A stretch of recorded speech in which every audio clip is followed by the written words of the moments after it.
These are the foods that you should eat on one meal a day if you want to keep it simple yet get amazing results.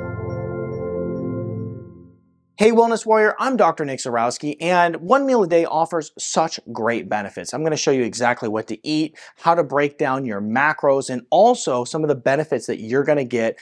And, well, I'm going to teach you how to troubleshoot when everything goes wrong. So let's go ahead and dive right in and talk about the macros first. On my macro chart right here, I have 50% fat. You should consume about 40% protein and 10% should be carbohydrates. When you're following one meal a day, it's very important to make sure that you're eating healthy because you're eating all your meals within just one. You're not getting 3 meals to get nutritional content from. You are simply eating one meal. And that is what one meal a day is. You're eating all your meals within a 1 to 2 hour period and fasting the rest of the time. So we want to make sure that those meals are healthy. Now, this is a great system for someone who is sedentary, for someone who's trying to lose weight and just following a good, well-rounded diet. Now, you probably notice this is very keto-like, and where you may want to stray from this is if you're somebody who's maybe lifting weights, trying to build some muscle, you may want to increase your protein and your carbs, decrease your fat a little bit.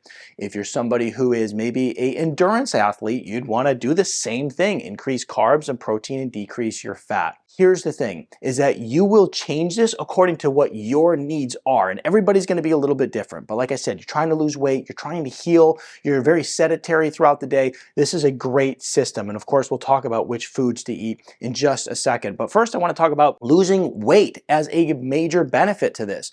You know, the thing is that's so amazing about one meal a day is that you'll actually preserve muscle all while actually losing fat on your body. So it's a great fat loss system.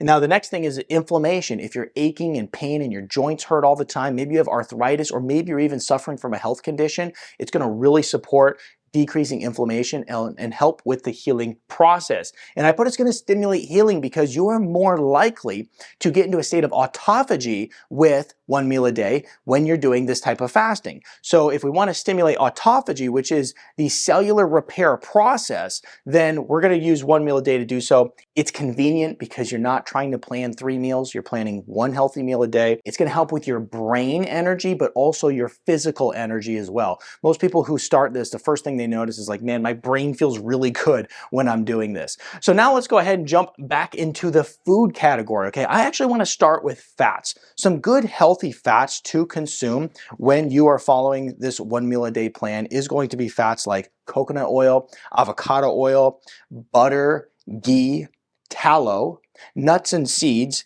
cheese, yogurt, and also just plain coconut is good too. Now going over to the protein category, here's some good proteins that you can consume. Eggs, grass-fed beef, free-range chicken, wild game, fish, and lamb. Now you've probably noticed every one of these foods I've given you so far are very clean, is because we want to eat very clean on one meal a day. This is once again is how we're going to get the most nutritional content out of one meal. We cannot be eating an unhealthy diet and try to follow one meal a day. We're going to nutritionally starve our body and become unhealthy if we do that. So we want to be eating healthy. Now speaking of good healthy fats and also good healthy proteins, this video is sponsored by Collagen MCT. Celerity's Collagen MCT is designed to help support your hair, skin, nails, and also your joints. It also is designed to help give you that quick energy for your brain. And that's why it has both collagen and MCTs all within one unique formula.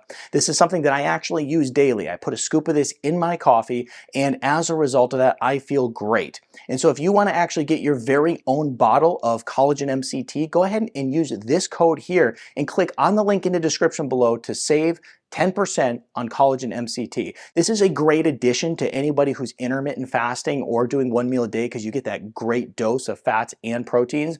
Go ahead and click on the link in the description to get your very own Collagen MCT and save 10% today. Now let's talk about carbohydrates, because carbohydrates are the next thing on our list. Well, we want to be eating good healthy carbs, not like white pasta and bread and all this donuts and stuff like that. We want to be eating sources of carbohydrates that actually have nutritional quality to them.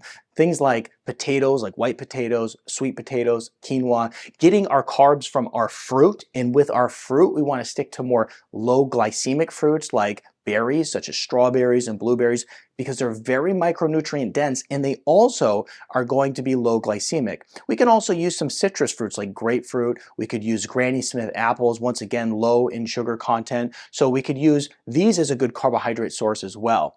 Now, as far as some of our vegetables, I like to stick to more cruciferous vegetables. Once again, you're getting the most bang for the buck out of them. They're loaded with nutrients. They're great for your liver health. They're good for your body, and they are going to have a lot of good minerals and vitamins that you need, especially when you're following one meal a day. Now, do you have to do OMAD every single day if you're going to follow this? And the answer is no. As a matter of fact, I like to do OMAD probably about 2 to 3 times a week. Now, there are the people out there who are doing this 7 days a week and they love it, right? But they're getting amazing results and they are on a mission to achieve this type of healing or this type of lowering of inflammation in their body. They're on a mission and they go for it. But it's not necessary for you to do this. As a matter of fact, I don't feel well if I do one meal a day every day. I've tried it before. And so 2 to 3 days, I like to just throw in some regular 16 and 8 intermittent fasting. And I also like to not fast at all 1 to 2 days a week. So that's how I split it up. But once again, this is up to you. Just like I said, well, we got to kind of figure out macros right for you. This is some general guidelines. These are great foods that you definitely should be following. But then also some of the guidelines around how often to do it is what you feel comfortable with. And so remember that. Now I want to do some troubleshooting with you because one of the things that happens when following one meal a day is you can get some hunger. You maybe don't feel so well initially. Well, here's a few things that you can do. First of all, start slow, right? Don't just go from eating like 6 meals a day to 1 meal a day. Start slow by fasting to 12 hours to 14 hours to 16 hours and all the way up to 22 hours. You can do that over a couple week period. Build it up a little bit, right? So don't go straight for it. Now, the other thing that will really help is if you're using some of these techniques right here in order to just push off hunger if you get some cravings throughout the day while you're fasting. One is going to be sparkling water. It's going to really help you feel satiated. I'm a big fan of using that in order to feel well. You can use electrolytes in your water, which is also very beneficial. I really like this because I think that one of the biggest things that cause people to fail when fasting is that they are having electrolyte crashes and it's giving them energy crashes and fatigue and everything. So get in the electrolytes. Now, coffee is another great thing that's going to help push off hunger. So I'm a big fan of using coffee to not only give you a boost of energy, but also to push off some hunger if it hits. And then tea is also going to be another liquid that's acceptable during this time. So make sure that you're using some of these liquids right here in order to, just help support the process. Knowing the different strategies you can use to overcome some of the challenges is going to be really important. So once again, this is how you follow one meal a day. I'm Dr. Nick Zarowski, and if you enjoyed this video, I think you'll like this one right here next.